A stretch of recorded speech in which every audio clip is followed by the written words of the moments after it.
श्री कृष्ण जी की जय। भगवत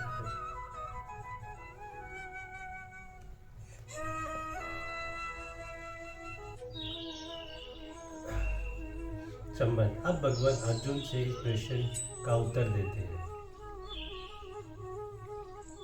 संन्यास कर्म योग्य निश्चय स करानुभव तयो सतु कर्म संन्यासात् कर्म योगो विशिष्यते। श्री भगवान बोले, कर्म संन्यास और कर्म योग ये दोनों ही परम कल्याण के करने वाले हैं, परंतु उन दोनों में भी कर्म संन्यास से कर्म योग साधन में सुगम होने से श्रेष्ठ है। यहाँ संन्यास पद का क्या अर्थ है?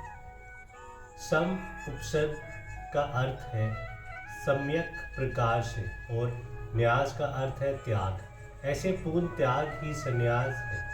यहाँ मन, वाणी और शरीर द्वारा होने वाली संपूर्ण क्रियाओं में कृतापन के अभिमान का और शरीर तथा समस्त संसार में अहंता ममता का पूर्ण त्याग ही संन्यास शब्द का अर्थ है।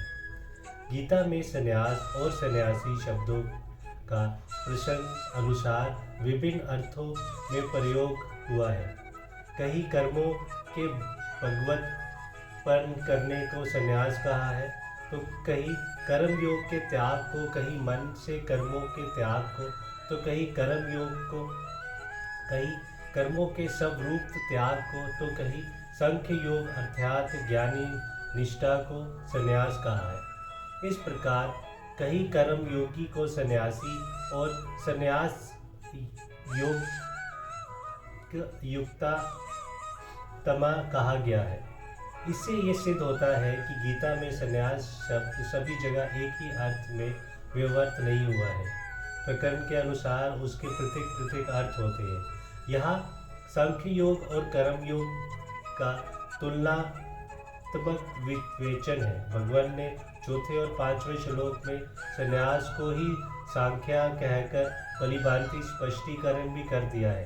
अतएव यहाँ संन्यास शब्द अर्थ सांख्य योग ही मानना युक्त है। भगवान के द्वारा संन्यास और कर्म योग दोनों को कल्याणकारक बतलाए जाने यहाँ आदि ये अभिप्राय मान लिया जाए कि दोनों सम्मिलित होकर ही कल्याण रूप फल प्रदान करते हैं, तो क्या आपत्ति है? सांख्य योग और कर्म योग इन दोनों साधनों का संपादन एक काल में एक ही पुरुष द्वारा नहीं किया जा सकता, क्योंकि कर्म योगी साधन काल में कर्म को, कर्म फल को, परमात्मा को और अपने को भिन्न भिन्न मानकर कर्म फल और आस्तिक का त्याग करके ईश्वर पर बुद्धि से स्पष्ट कर्म करता है। और सांख्य योगी माया से उत्पन्न संपूर्ण गुणों में बढ़ते रहते हैं, अथवा इंद्रियां ही इंद्रियों के अर्थों में बढ़ रही है। ऐसा समझकर मन, इंद्रियां, शरीर द्वारा होने वाले संपूर्ण क्रियाओं में कर्तापन में अभिमान से रहित होकर केवल सर्वव्यापी सच्चिदानंदन परमात्मा के स्वरूप के अभिबंध भाव से स्थित रहता है। कर्म योगी अपने कर्मों का कर्ता मानता है, सांख्य योगी कर्ता नहीं मानता। कर्म योगी अपने कर्मों को भगवान के अर्पण करता है। सांख्य योगी मन और इंद्रियों के द्वारा होने वाली अहंता रहित क्रियाओं को कर्म ही नहीं मानता। कर्म योगी परमात्मा को अपने से पृथक मानता है।